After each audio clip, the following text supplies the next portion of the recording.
अरे भैया आवाज आ रही है ना आज तो? आवाज आ रही है? हाथ खड़ा करके बता दो, देखो आवाज आ रही नहीं आ रही? ठीक है भैया। भैया कल तो आवाज का ही चक्कर रह गया यार। अब आज कल वाला टॉपिक जो है ना, कशाबिका की सजना दोबारा समझाता हूँ, फिर केंद्रक स्टार्ट कर देंगे अपन। कशाबिका के बारे में थोड़ा बहुत तो समझाया था मैंने आपको, अब बाकी आज पढ़ा देते हैं इस पे। तो देखिए ध्यान देना भैया, टॉपिक तो चल रहा था भैया कशाबिका। देखो कशाबिका और पक्ष्माबिका पढ़ रहे थे, दोनों में अंतर तो बना दिया जिसका तो मैंने वीडियो भी डाल दिया भैया। अब कशाबिका और पक्ष्माबिका की आंतरिक संरचना एक जैसी होती है। आंतरिक संरचना एक जैसी होगी और कैसी होगी, देखो हमने बताया था भैया, ये कशाबिका तो ऐसे बनाई थी भैया, देखो ये इस तरह से। यदि एक होगी तो कशाबिका, एक दो या चार हो तो कशाबिका। जहां से निकलती है वो आधारी कण, ये आधारी कण था भैया। और आधारी कण जो होता है भैया, इसमें होती है 9+1 व्यवस्था, क्योंकि इसका निर्माण तारक केंद्र करता है।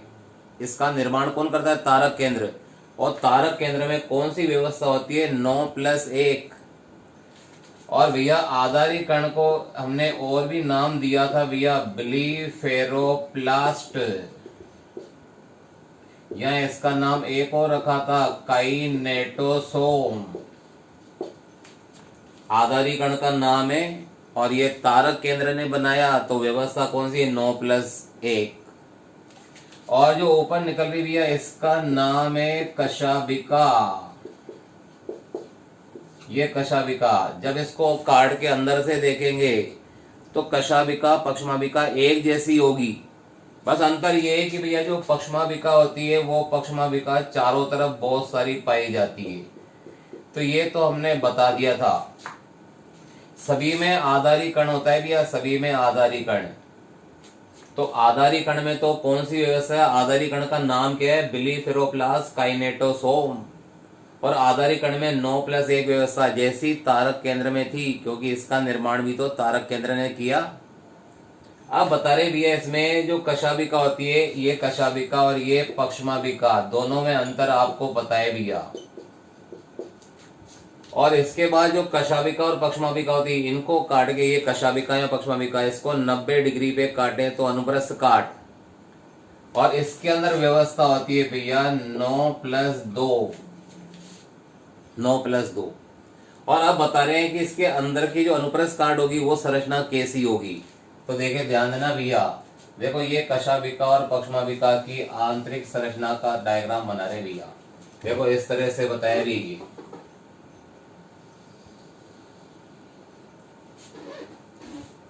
अब 9+2 का अर्थ क्या है? 9 परिधीय तंतु और 2 केंद्रीय।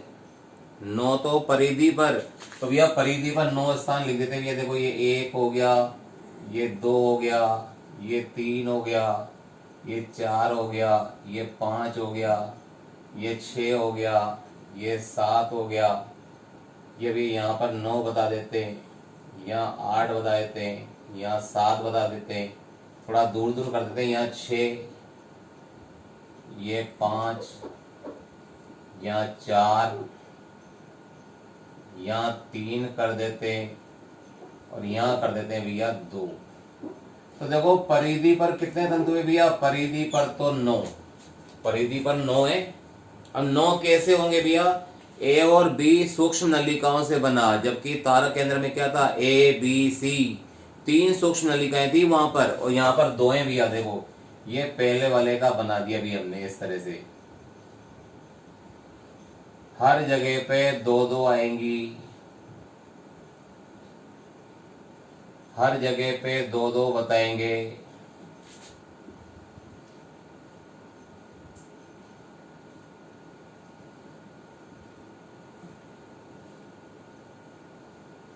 तो देखो ये हर जगह पे 2-2 बता रहे भैया। 9 स्थान बता दिए, 9 स्थान है भैया, हर किसी में ए और बी पाई गई। देखो ये ए और बी, इसका वीडियो कल डाला ही नहीं, कल तो बहुत गड़बड़ होगी, वीडियो भी नहीं बना, तो आज वीडियो बना के डालेंगे भैया इसके अंदर। ये ए और बी पाएंगे भैया, देखो इसमें ये हर जगह पर ए और बी। भैया देखो 9 परिधीय तंतु हैं, इनका नाम है भैया 9 परिधीय द्विक तंतु। देखो तारक केंद्र में त्रिक तंतु था भैया, ये द्विक तंतु है। द्विक मतलब ए और बी दो ही नलिकाएं, सूक्ष्म नलिकाएं। और जबकि भैया तारक केंद्र में ए बी सी, तो उसका नाम था परिधीय त्रिक तंतु, वो भी 9 थे, पर ये द्विक तंतु है। और ए वाला बी से जुड़ेगा, देखो एक का ए दूसरे के बी से जुड़ेगा, ये ए वाला दूसरे के बी से जुड़ेगा। देखो इस तरह से ये सारे जुड़ते जाएंगे। ए वाला बी से जुड़ रहा है, देखो ये ए वाला बी से, ये सब जुड़ते गए भैया, तो किसी न किसी के द्वारा तो जुड़े भैया, यानी द्विक तंतु आपस में जुड़े। तो भैया इनका जिससे जुड़ रहे भैया, इसका नाम है भैया अंतराद्विक सेतु। अंतराद्विक सेतु। तो देखो 9 परिधीय तंतु हैं, कैसे जुड़े भैया? अंतराद्विक सेतु से। और फिर बताएंगे जो ए वाला होगा परिधीय तंतु, ए वाले से 3 प्रोटीन बाहर निकलेंगे, 2 अंदर। तो देखो 3 प्रोटीन निकले ए वाले से, देखो ये 3 बाहर 2 अंदर, ऐसे निकलेंगे हर जगह पे। देखो ये 3 बाहर और 2 अंदर, फिर ये 3 बाहर और 2 अंदर, फिर यहां से भी ये 3 बाहर और 2 अंदर, फिर ए वाले से निकलेंगे भैया, ए वाले से 3 बाहर हैं 2 अंदर हैं। इस तरह से बताया भैया, देखो यहाँ पर सभी में ऐसे होगा, ए वाले से निकलेंगे भैया, देखो ये 3 बाहर और 2 अंदर, हर जगह पे ऐसे ही भैया।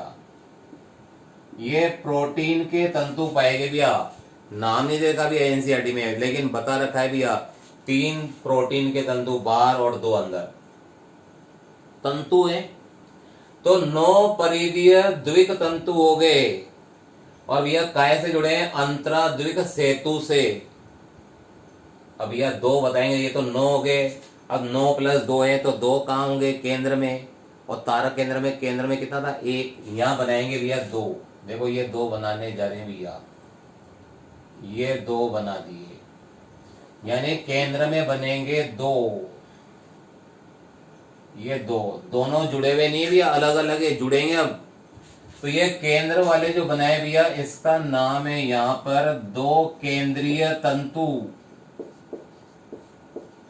ये 2 केंद्रीय तंतु है। देखो 9 परिधीय 2 केंद्रीय। तो बताओ व्यवस्था कौन सी हुई? इसे कहते हैं 9 + 2 व्यवस्था। 9 + 2 व्यवस्था है ये। तारक केंद्र में 9 + 1 और आधारी कण में भी 9 + 1, लेकिन कशाभिका जो ऊपर वाला तंतु है वहां पर 9 + 2। अब केंद्र वाले जो 2 तंतु भी, ये केंद्र वाले भी आपस में जुड़े भी है, देखो इस तरह से। अब जिसके द्वारा जुड़ रहे भैया, उसका नाम है भैया अंतरा केंद्रीय सेतु। अंतरा केंद्रीय सेतु। देखो द्विक तंतु परिधि वाले जुड़ेंगे तो अंतराद्विक सेतु, केंद्र वाले जुड़ेंगे तो नाम है अंतरा केंद्रीय सेतु। और भैया इनके बाहर जो होता है एक आच्छद पाया जाता है, इस तरह से ये आच्छद। केंद्रीय तंतुओं के बाहर एक आच्छद पाया जाता है। आच्छद मतलब आवरण। ये आच्छद या आवरण पाया गया भी इस तरह से। तो देखो ये केंद्रीय के बाहर पाया गया आच्छद, इसका नाम है भैया केंद्रीय आवरण बोल दो या केंद्रीय आच्छद बोल दो। आच्छद, ये केंद्रीय आच्छद हो गया। केंद्रीय तंतुओं को घेरे हुए आवरण केंद्रीय आच्छद।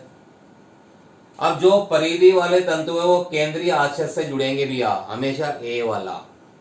तो देखो ए वाला जुड़ेगा तो यहाँ पर इस तरह से, देखो ये वाला भी ए वाला जुड़ेगा इस तरह से, ये ए वाला जुड़ेगा तो इस तरह से, ये वाला ए जुड़ेगा तो इस तरह से, ये जुड़ेगा तो इस तरह से, ये जुड़ेगा भैया इस तरह से, हर किसी में ए वाला जुड़ेगा भैया। तो भैया ये ए वाला जुड़ता जा रहा है, देखो इस तरह से, जिसके द्वारा जुड़ा है भैया ये है अरियतान, या इसको कहते हैं अरिय दंड। जैसे साइकिल के पहिए की तारें होती है स्पॉक्स, भैया पूरा बन गया। काय का डायग्राम बनाया, देखो ये तो है कशाभिका पक्ष्माभिका की बाह्य संरचना, पर अंदर से दोनों एक ही है। और कशाभिका पक्ष्माभिका दोनों का कार्य होता है जीवों की गति में सहायता, जीवों में गति, शुक्राणु में गति, सब में सहायता करते हैं ये। तो भैया इसका कल समझाया था, आज वापस समझा दिया है। स्क्रीनशॉट ले लो, स्क्रीनशॉट ले लो भैया इसका।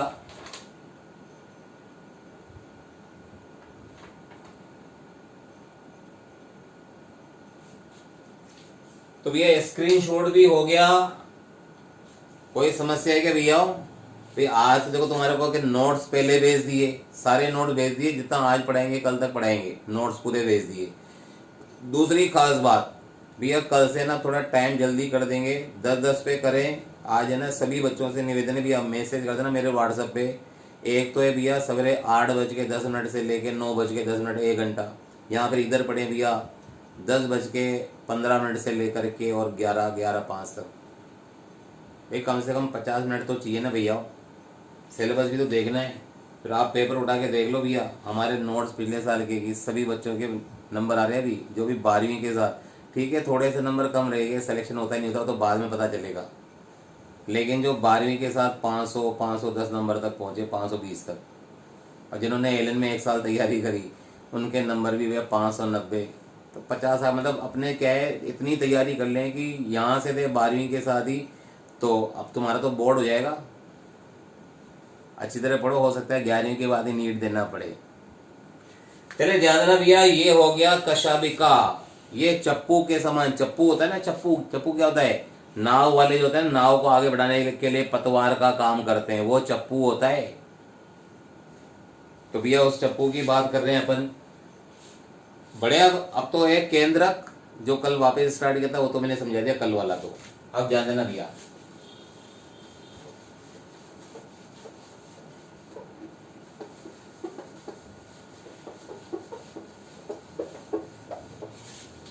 और तुम्हारे इसके चक्कर में क्या है, मैं एक मोबाइल और एक है ना ईयरफोन ले आया, ताकि आवाज की प्रॉब्लम आ रही थी।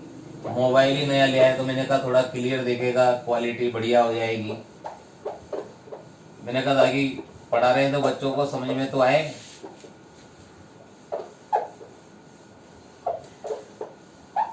ईयरफोन ही चेंज कर लिया मैंने, कैमरा भी चेंज कर दिया। अब ध्यान देना भी, यहां तक ये कशाभिका पक्ष्माभिका तो हो गई भैया।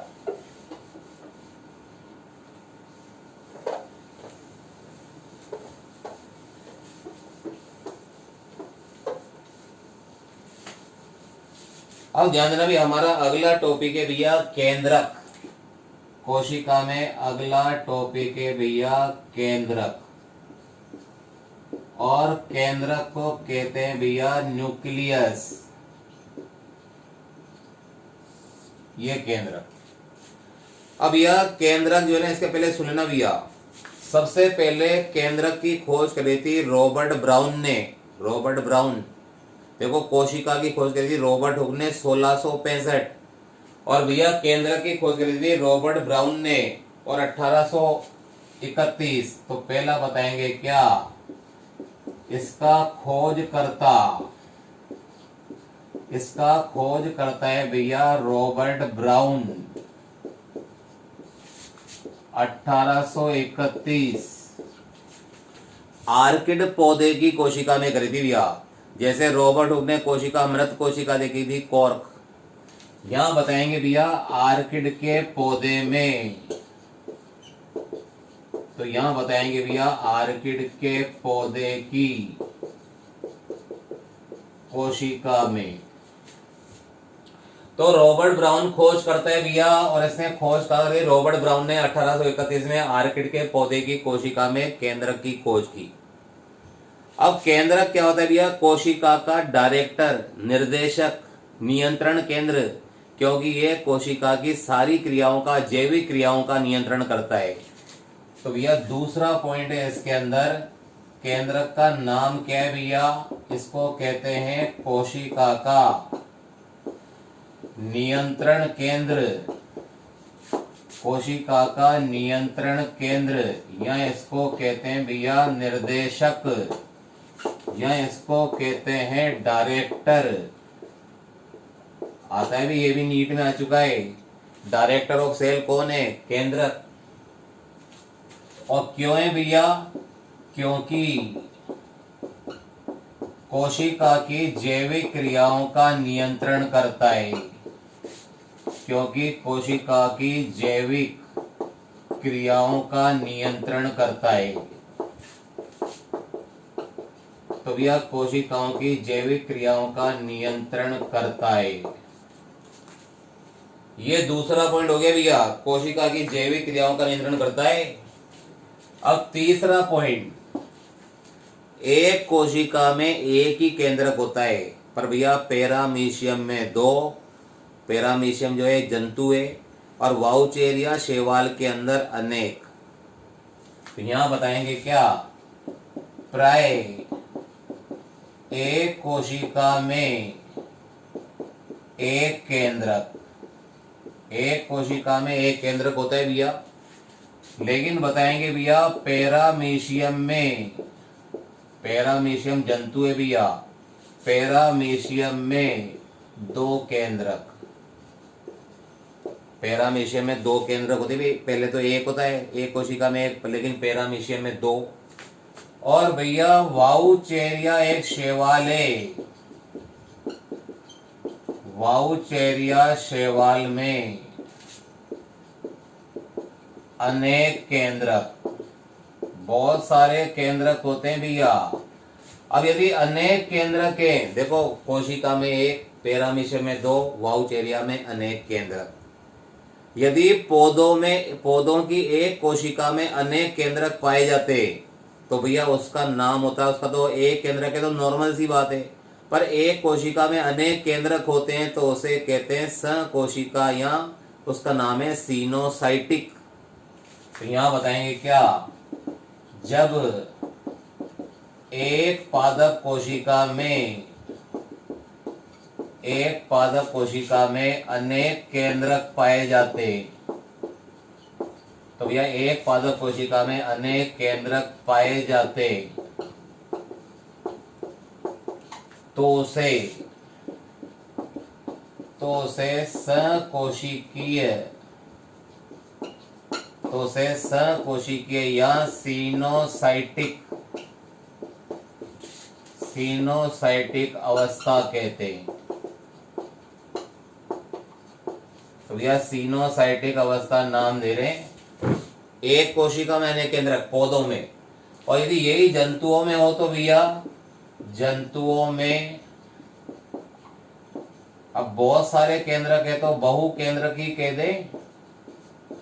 देखो अनेक केंद्र करते बहु केंद्रकी, तो जब जंतुओं में बहु केंद्र की अवस्था जो होती है, इसका नाम होता है भैया सिंशियमी अवस्था। तो देखो यहां तक की बात कर ली भैया। अब देख ले भैया इसमें कोई दिक्कत हो तो फिर सुन लो। सबसे पहले खोजकर्ता बताएंगे रॉबर्ट ब्राउन ने आर्किड के पौधे की कोशिकाओं में केंद्रक को सबसे पहले देखा 1831 में।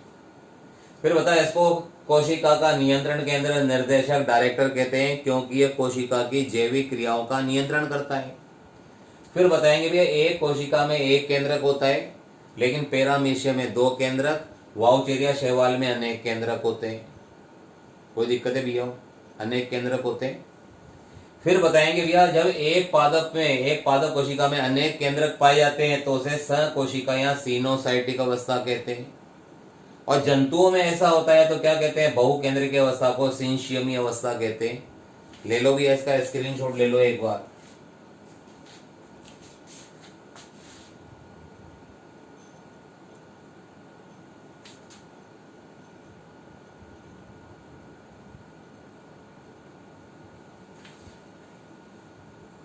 ले लो भैया, स्क्रीनशॉट ले लो।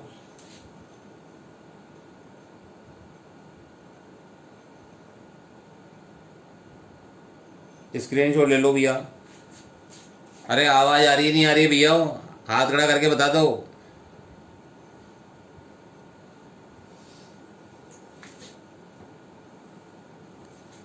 आवाज आ रही है तो हाथ खड़ा करो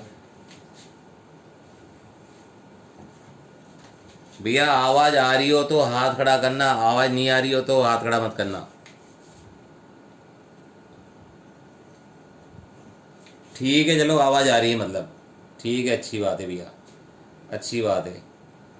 चले ध्यान देना भैया अब इसमें, अच्छी बात है भैया, अच्छी बात है। इसका स्क्रीनशॉट ले लो यार, स्क्रीनशॉट ले लो इसका, क्योंकि मिटाने जा रहा हूँ भैया। फिर मैं स्क्रीनशॉट ले लोगे तो फिर मिटा दूंगा भैया फटाफट से। मिटा दे भैया इसको। पहले ध्यान देना भैया, अब केंद्रक के बारे में इससे आगे।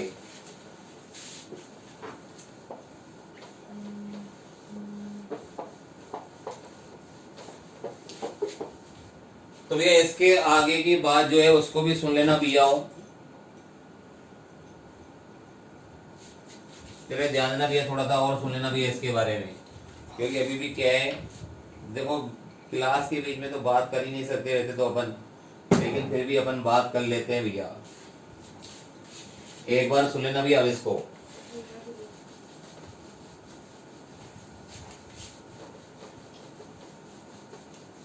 क्या है, बोर्ड पे सैनिटाइजर लगाना पड़ता है और तुम्हें पता नहीं कौन सा सैनिटाइजर, इससे जल्दी मिट जाता है, नहीं तो क्या है परेशान हो गया था मैं। अब देखो फटाफट मिट जाएगा भैया।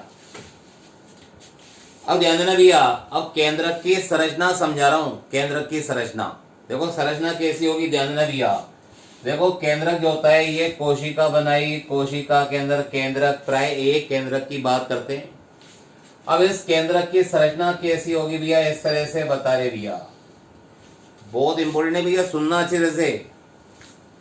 केंद्रक जो होता है भैया ये भी दोहरी झिल्ली वाला कोशिकांग भैया, डबल आवरण पाया जाता है इसके अंदर भी। देखो डबल आवरण बता रहे हैं, केंद्रक भी दोहरी झिल्ली वाला कोशिकांग है, तो इसमें भी डबल आवरण बता दिया। देखो इस तरह से ये डबल आवरण बता दिया भैया। तो भैया ये दोहरी झिल्ली वाला कोशिकांग है, इसमें बताओ बाहर वाली झिल्ली का नाम क्या है, बताओ। लवक में बाह्य लवकीय, माइटोकॉन्ड्रिया में बाह्य माइटोकॉन्ड्रिया, तो यहाँ क्या है केंद्रक, तो इसका नाम है भैया बाह्य केंद्रकीय झिल्ली। इसका नाम है भैया बाह्य केंद्रकीय झिल्ली। अंदर वाली का नाम है भैया अंत केंद्रकीय झिल्ली। दोहरी झिल्ली वाला कोशिकांग है माइटोकॉन्ड्रिया, हरित लवक केंद्रक, और इन दोनों झिल्लियों के बीच में एक खाली स्थान पाया जाता है भैया, इसका नाम है परिकेंद्रकीय अवकाश। इसका नाम है भैया परिकेंद्रकीय अवकाश। इसका इंग्लिश वर्ड भी बोल देता हूं भैया, इसको कहते हैं peri nuclear space, peri nuclear अवकाश। भैया केंद्रक भी दोहरी झिल्ली वाला कोशिकांग है, बाह्य केंद्र की अंत केंद्र की दोनों के मध्य का अवकाश क्या है, परिकेंद्र के अवकाश।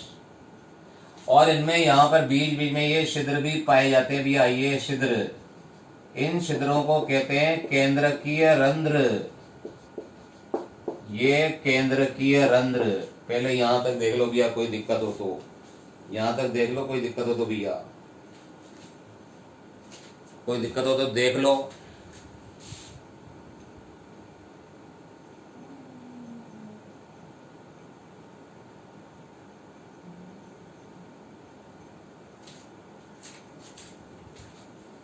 तो देखो यहाँ बता रहे भैया, देखो बाह्य केंद्र के झिल्ली, अंत केंद्र के झिल्ली, उन दोनों के जो है परि केंद्र के अवकाश, पेरी न्यूक्लियर स्पेस।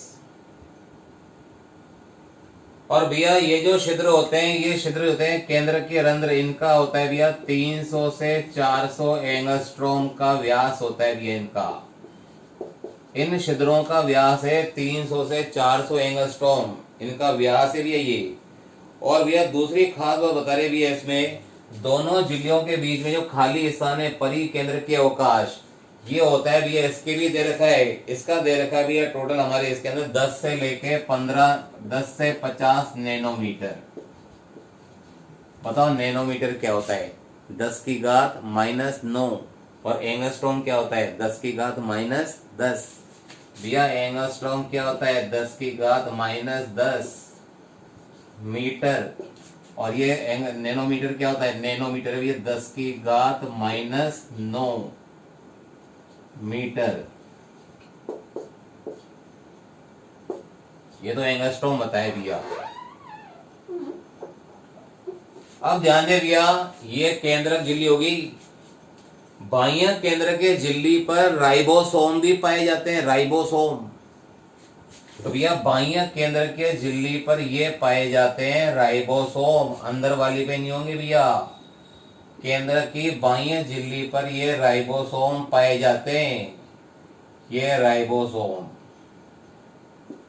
तो भैया बाह्य केंद्र के झिल्ली पर ये क्या पाएंगे? ये राइबोसोम। तो यहां बता दिया भी ये हो गए राइबोसोम। और ये राइबोसोम होते हैं भैया 80S वाले, ये 80S वाले भैया, 80S वाले। तो भैया देखो, बाहर की ओर बाह्य माइटोकॉन्ड्रियल झिल्ली, अंदर की बाह्य के बाहर की क्या, बाह्य केंद्र के झिल्ली, अंदर की ओर अंत केंद्र के झिल्ली, दोनों के बीच का स्थान है परी केंद्र की अवकाश, पेरी न्यूक्लियर स्पेस। 10 से लेके 50 नैनोमीटर का परी केंद्र की अवकाश होता है भैया। और भैया अगली खास ये जो होता है ना 10 से लेके 50 नैनोमीटर, ये नैनोमीटर का अर्थ है 10 की घात -9 मीटर। और भैया बाह्य केंद्र के झिल्ली और अंत केंद्र की झिल्ली होती है, इनके बीच बीच में छिद्र भी पाए जाते हैं। और जो छिद्र पाए जाते हैं, ये छिद्रों का व्यास होता है भैया 300 से 400 एंगस्ट्रोम। ये 300 से 400 एंगस्ट्रोम व्यास का होता है भैया। और जो बाह्य केंद्र के झिल्ली है, इसके ऊपर पाए जाते हैं क्या? इसके ऊपर पाए जाते हैं राइबोसोम, वो भी 80S वाले, 80S वाले होते हैं भैया। बड़े आगे की बात देखो, ध्यान देना भैया। इसके बाद भैया इसके अंदर की तरफ जो होता है एक द्रव पाया जाता है। टाइम खत्म हो गया लगता है भैया, एक बार दोबारा जूम जोड़ना भैया, फिर आगे बढ़ते हैं इससे।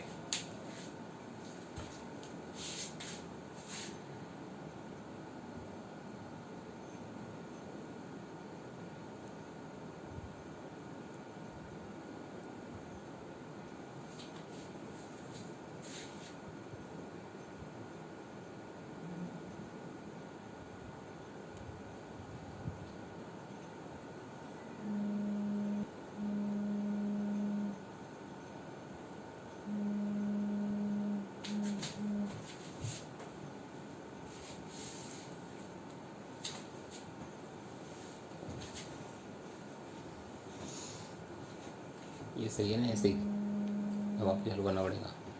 11-10 तक छोड़ दो, 5 तक छोड़ देंगे, आपकी तुम्हारी क्लास नहीं छूटेगी। तो देखो, बाह्य केंद्र के झिल्ली, अंत केंद्र के झिल्ली, बीच में छिद्र पाए गए, केंद्र के रंध्र 300 से 400 एंगस्ट्रोम व्यास के, एंगस्ट्रोम मतलब 10 की घात -10 मीटर। और यहाँ बता रहे भैया परी केंद्र के अवकाश जो होता है, देखो दोनों झिल्लियों के मध्य तो परी केंद्र के अवकाश, जिसका बीच का व्यास है भैया 10 से लेके 50 नैनोमीटर का होता है। अब ध्यान दे भैया, बाह्य केंद्र के झिल्ली पर राइबोसोम पाए गए 80S वाले। अंदर भरा हुआ जो द्रव होता है भैया, अंदर भरा हुआ द्रव कहलाता है केंद्रक द्रव्य। ये केंद्रक द्रव्य भैया, इसको कहते हैं न्यूक्लियोप्लाज्म। ये भैया केंद्रक द्रव्य या न्यूक्लियोप्लाज्म, केंद्रक द्रव्य। और ये इसके अलावा इसके अंदर एक विशेष कण पाया जाता है भैया, ये विशेष कण पाया जाता है। इस कण का नाम है भैया केंद्रिका। इस कण का नाम है केंद्रिका, या इसको कहते हैं न्यूक्लियोलस। न्यूक्लियोलस। देखो ध्यान देना भैया, ये न्यूक्लियोलस जो होता है ना, इसकी खोज करी थी फोंटाना ने। यानी इसकी खोजकर्ता का नाम बताएं तो कौन आएगा भैया? जो केंद्रिका है इसका खोज करता है भैया फोंटाना। दूसरी खास बात, ये केंद्रिका जो होता है भैया, एक कोशिका में प्राय एक या दो ही होते हैं, दो मान लो, अपन एक ही बनाते पर दो होते हैं। प्याज के अंदर 4, वैसे तो 2, पर प्याज की कोशिका थे ना भैया, ऑनियन, उसकी कोशिका में 2 की जगह 4 होते हैं केंद्रिका। तो इसकी खास बात है भैया, प्राय कितने होते हैं? प्राय होते हैं 1 से 2। पर प्याज में कितने होते हैं भैया? प्याज में होते हैं 4। क्या 4? केंद्रिका। ये केंद्रिका वो है जो राइबोसोम बनाती है। तो इसका कार्य भी क्या होगा भैया? इसका कार्य होता है राइबोसोम का निर्माण। देखो केंद्रिका क्या बनाती है? राइबोसोम। और राइबोसोम क्या बनाता है? प्रोटीन। पढ़ा था भैया, राइबोसोम में लिखा है प्रोटीन निर्माण का कारखाना।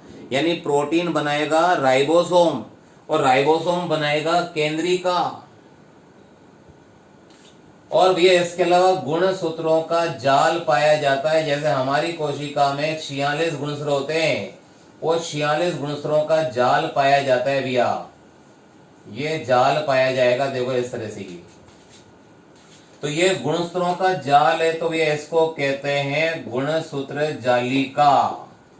अरे हमारी कोशिका, अपनी कोशिका में 46 गुणसूत्रों से जाल बनाए, उसका नाम है गुणसूत्र जालिका, या इसको कहते हैं क्रोमेटिन। इसको कहते हैं क्रोमेटिन, गुणसूत्र जालिका को। तो देखो बाहर हो गई भैया, ये क्या हो गई? ये केंद्रक झिल्ली। केंद्रक के 4 भाग बताएं भैया। ये पहला तो है केंद्रक झिल्ली, दूसरा अंदर भरा हुआ द्रव जो है भैया ये हो गया सेकंड केंद्रक द्रव्य, तीसरा हो गया भैया ये वाला केंद्रिका, चौथा हो गया गुणसूत्र जालिका। यानी केंद्रक को 4 भागों में बांटा गया है, केंद्रक झिल्ली, केंद्रक द्रव्य, केंद्रिका, गुणसूत्र जालिका या क्रोमेटिन, 4 भागों में। और केंद्रिका तो स्पष्ट सुनना भी क्या है, केंद्रिका जो होती है खोजकर्ता फोंटाना है। एक कोशिका में प्राय 2 होते हैं, प्याज में 4 होते हैं। और इसका कार्य क्या है? राइबोसोम निर्माण। यानी केंद्रिका बनाएगा राइबोसोम और राइबोसोम बनाएगा प्रोटीन। अब आगे सुनना भैया, इस गुणसूत्र जालिका को देखो। यदि इसको देखना है तो एक रंग होता है अभिरंजक, एसीटोकार्मिन। एसीटोकार्मिन अभिरंजक। जैसे ही इसके ऊपर रंग डालते हैं एसीटोकार्मिन, तो भैया इसके अंदर 2 क्षेत्र दिखाई देते हैं। देखो एक बीच में ये डार्क दिखाई दे रहा है। अरे भैया गुणसूत्रों का जाल है, उसमें भी 2 क्षेत्र। कौन सा रंग डाला? एसीटोकार्मिन। तो देखो यहां बता रहे हैं, ये जो बता रहे हैं, ये तो एक हो गया गहरा क्षेत्र, ये गहरे रंग का क्षेत्र है। ये गहरे रंग का क्षेत्र। और बताओ ये कैसा होगा? ये हल्के रंग का क्षेत्र। ये हल्के रंग का क्षेत्र है। जो हल्के रंग का क्षेत्र है इसका नाम है भैया यूक्रोमेटिन। देखो कौन सा रंग डाला? एसीटोकार्मिन। 2 तरह के क्षेत्र दिखाई दिए, हल्के रंग का, गहरे रंग का। जो गहरे रंग का क्षेत्र होता है इसका नाम है भैया हेटेरोक्रोमेटिन। गहरे रंग के क्षेत्र का नाम है हेटेरोक्रोमेटिन और हल्के रंग के क्षेत्र का नाम है यूक्रोमेटिन। यू यानी विकसित।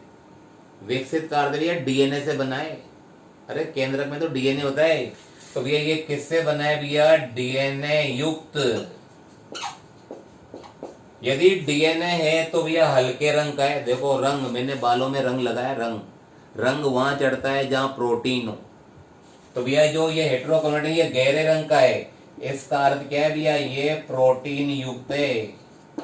प्रोटीन युक्त बोल दो लेकिन डीएनए रहित। तो देखो भैया, यदि आपने इसके ऊपर कौन सा रंग डाला भैया, अभिरंजक का नाम लिख देता हूं यहां पर। अभिरंजक का नाम है एसीटोकार्बिन। जो रंग है भैया उसका नाम है एसीटोकार्बिन। इस रंग को जैसे ही केंद्रक के ऊपर डाला, मेन तो यही है, मैं और भी बता सकता हूं, दो इंपोर्टेंट भैया वो भी नीट में आए हुए, वो बताऊंगा, पहले भी इसकी बात कर रहे हैं। जैसे ही केंद्रक के ऊपर एसीटोकार्बिन रंग डाला, वैसे ही क्या हुआ भैया, केंद्रक के अंदर गुणसूत्र जालिका में दो क्षेत्र दिखाई दिए, एक हल्के रंग का, एक गहरे रंग का। हल्के रंग का है जहां रंग नहीं चढ़ा है, वहां प्रोटीन नहीं है, डीएनए, वो है भैया यूक्रोमेटिन, हल्के रंग का डीएनए युक्त यूक्रोमेटिन। और गहरे रंग का है तो भैया हेटेरोक्रोमेटिन, प्रोटीन युक्त है लेकिन डीएनए रहित है। तो बताओ भैया, क्रोमेटिन जालिका में दो प्रकार के क्षेत्र पाए जाते हैं। देखो यहाँ दो तरह के क्षेत्र हैं, यूक्रोमेटिन, हेटेरोक्रोमेटिन। इस दो प्रकार के क्षेत्र दिखाई देते हैं, ये पूरे केंद्रक की संरचना है। इसके बाद हमारे जो है ना भैया, इसके अंदर जो गुणसूत्र होते हैं ना, गुणसूत्र की संरचना पढ़ेंगे। मैंने नोट्स पूरे भेज दिए, लेकिन इसके आगे गुणसूत्र की संरचना आएगी। फिलहाल देखो भैया, कौन सा रंग डाला, एसीटोकार्बिन। एसीटोकार्बिन, कोई दिक्कत है भैया? दिक्कत तो देख लो। तो ये भैया चित्र काहे का है, ये चित्र है भैया केंद्रक की संरचना। ये केंद्रक की संरचना का चित्र बनाया भैया अपन ने। एक बार अभी इस पूरे का भैया स्क्रीनशॉट ले लो तो बढ़िया रहेगा। स्क्रीनशॉट ले लो।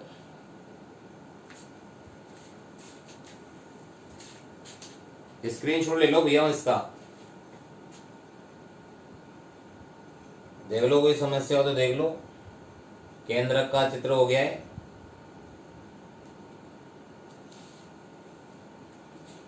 भैया कोई समस्या हो तो देख लो। बस 5 मिनट और लूंगा, ताकि तुम्हारा क्या है, फिर नहीं तो तुम कहोगे सर केमिस्ट्री क्लास शुरू होगी।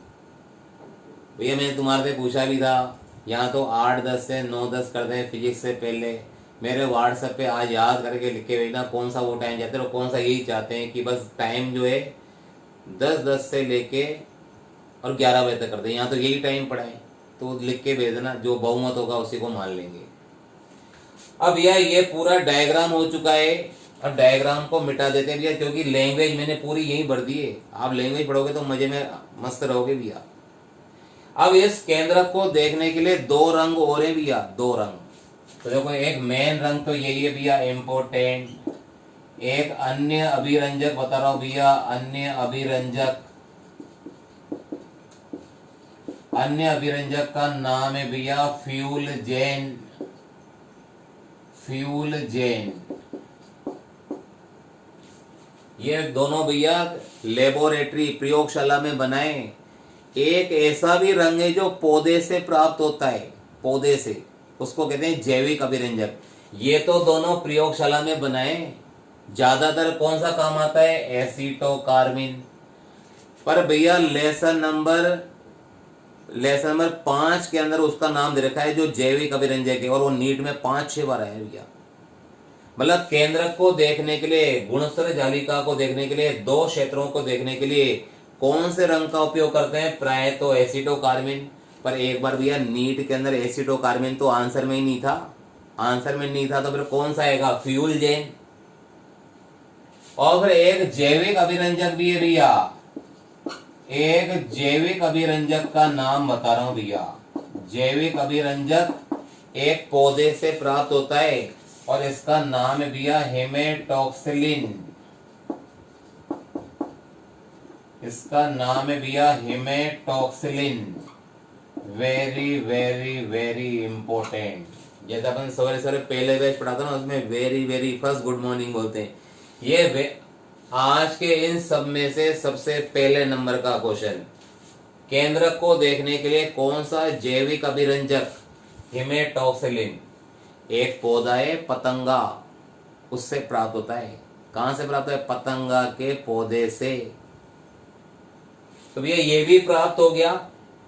सबसे पहले एसिटोकार्बिन, ये नहीं आंसर में आया तो ये वाला। जैविक अभिरंजक आए तो भैया अभिरंजक क्या होते हैं, कलर, तो इसका नाम है, जैविक अभिरंजक का नाम है हेमेटॉक्सिलिन। तो केंद्रक की संरचना हो गई भैया।